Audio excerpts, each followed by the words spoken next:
For today's journey, I'm going to show you how planking made a significant impact on my fitness journey. Thanks to planking, I experienced, and still do, several benefits such as improved strength, stability, and a slimmer stomach. Planking is like the bread and butter of most people's workouts, including mine. After all, it's a total body exercise that engages more than the core, but also the arms, chest, back, legs, and butt. Many of you may be wondering, does planking really result in better stability? Is it true that planking can boost your metabolism? Stay tuned until the end and I'll tell you my top plank variations that greatly contributed to my fitness success. Here's what happened when I began planking a year ago. Number 1. Greater deep ab muscle strength. When the topic ab exercises come up, most people automatically think of exercises that strengthen the six-pack muscles, otherwise known as rectus abdominis. It's vital to learn that six-pack muscles are just one part of the abdominal muscles. Other major parts include the internal and external obliques and the deep transverse abdominis TVA. The primary reason the plank exercise is superior to some other ab exercises is that it requires the contraction of all four major abdominal muscle groups. And among those ab muscles, it's your TVA that gets the most work. The transverse abdominis is a deep muscle that flattens the abdominal wall. It also supports internal organs and stabilizes the lumbar spine, specifically during arm and leg movements. There are two natural ways to activate your transverse abdominis. First is by contracting your ab muscles without moving, as if you're bracing yourself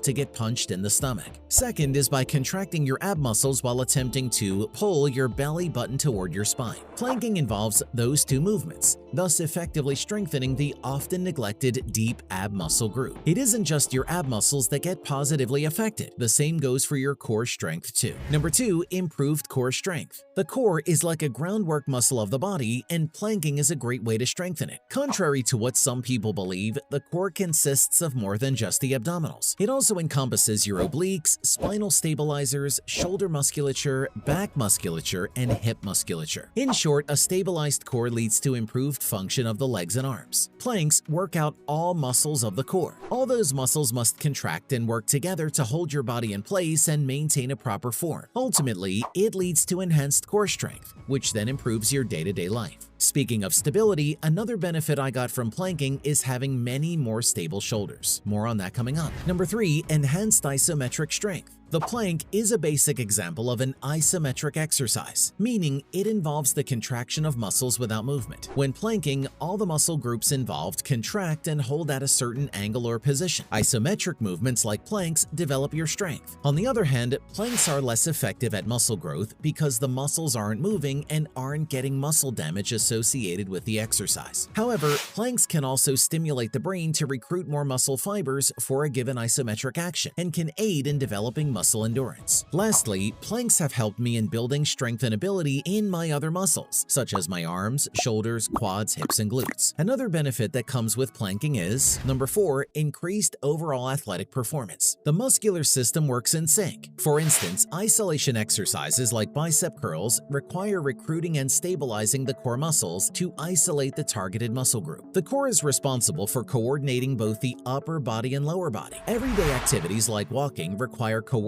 arm and leg movements, two major muscle groups that are connected to the core. Walking might look simple, but if you consider all the muscles and joints necessary to perform this movement, you'd be surprised by how intricate and complex the process actually is. The good thing about planks is that when done regularly, it also enhances one's athletic performance. In my case, I achieved better body awareness, coordination, and stability, all of which are essential variables in my athletic performance. Number 5. Greater shoulder stability. The shoulder joint is the most flexible in the body. It has a remarkable range of motion that allows for all sorts of movements that make day-to-day life easier. But all that wide range of motion and movement also make the shoulder the least stable joint in the body. This makes it especially susceptible to injury and dislocation. One effective way to help boost the stability and strength of the shoulders is to do regular planks. Thanks to the isometric nature of planking, it engages and builds strength around the shoulder blade and the rotator cuff to keep those smaller muscles stable when performing other exercises. This then improves the activation of shoulder muscles during exercise, ultimately reducing injury risk. Want to work on your posture next? Again, planking is the answer. Number 6. Improved posture. The key to maintaining a good posture while sitting and standing is having a strong core. I spend a huge chunk of my time sitting in front of the computer, which led me to have a terrible posture. Then came planks that changed my life for the better. In a way, the correct plank form is what they consider an ideal posture. Notwithstanding the horizontal positioning of planking, it's practically the same thing. The plank exercise contracts your core, engages your lumbar spine and glutes, and pulls your shoulder blades down and in toward the spine. Imagine drawing a line from your ears to your shoulders, hips, knees, and ankles, and you'd most likely get a near-perfect straight line. With planking, your muscles and joints are trained to align your spine properly. In turn, it builds strength and improves posture whether you are sitting, standing, walking, or even running. Oh, and remember how I mentioned muscle growth and strength? Planks can give you those, but only by a small margin. When it comes to building the best physique, there's a whole new universe you should be exploring, but more on that in a little bit. Number 7. Increased metabolism. The plank isn't exactly at the top of the list of exercises that promote metabolism. Dynamic movements like squat presses, mountain climbers, and burpees are typically your best buds. That said, performing planks regularly for months absolutely won't hurt your metabolism. In fact, doing so can give your metabolism a little push. What I do is simply focus on engaging all the major muscle groups in my body whenever I perform planks. I always engage my legs, squeeze my thighs and glutes, along with keeping my core and trunk firm. You should master the standard plank first. Once you do, you should start adding dynamic planks to your routine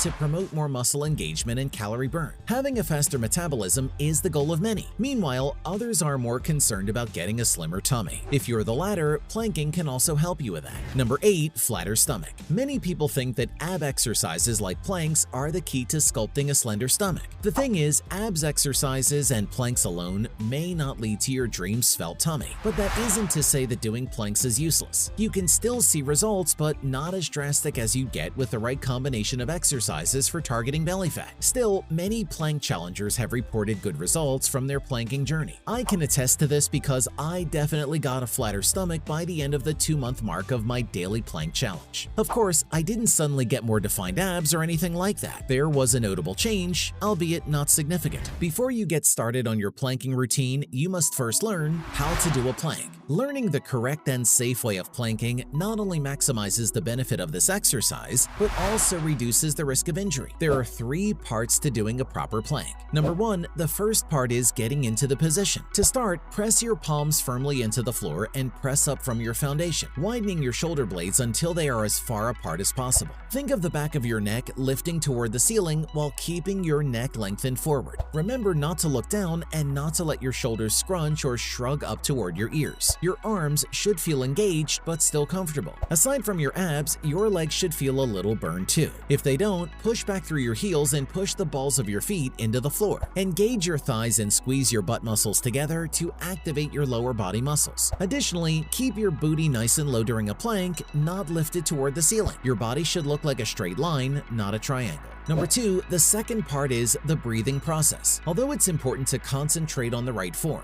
don't neglect proper breathing either, as lack of oxygen can cause dizziness or nausea. Remember to inhale and exhale rhythmically throughout your plank. If you're new to working out, consider holding a plank for 5 breaths in and 5 breaths out before releasing. Number 3, and the third and last part is proper alignment. One way to ensure a proper plank alignment is to imagine yourself balancing a glass of water on your lower back without collapsing your back along the way. If you're just a beginner, hold a plank for as long as you can do it correctly and stay in this position. If that's 10 seconds, that's totally okay. You can just work your way up to a minute or more little by little. There's no point doing long duration planks if you're just compromising your safety in the process. Because you've stayed with me until this part of the video, let me tell you about my top plank modifications. To modify a plank, do the following. Number 1, knee plank, beginner level. Lay on the floor with your elbows under your shoulders, hands flat on the floor and core engaged. Keeping your forearms and knees on the floor, slowly lift yourself until your body forms a straight line from your knees to your head. Hold the position for as long as you can. If your abs muscles start shaking, good, because this is a sign that you're working your abs. Number 2, side plank, intermediate to advanced level. Lay on your right side with feet together and forearm beneath your shoulder. Engage your core and raise your hips so your body forms a straight line from your feet to your head. Hold this position for as long as you can. Repeat on your left side. Number 3. Knee to elbow plank, advanced level. Start in a plank position with hands shoulder width apart on the floor. Engage your ab muscles and keep your spine straight. Lift your right foot towards your right elbow. Return the right foot to the full plank position. Repeat with the left side, moving your left foot towards your left elbow. My favorite variation is the side plank. I like that it straddles between the intermediate and advanced level. What about you? Comment your answer below. Planking offers plenty of benefits.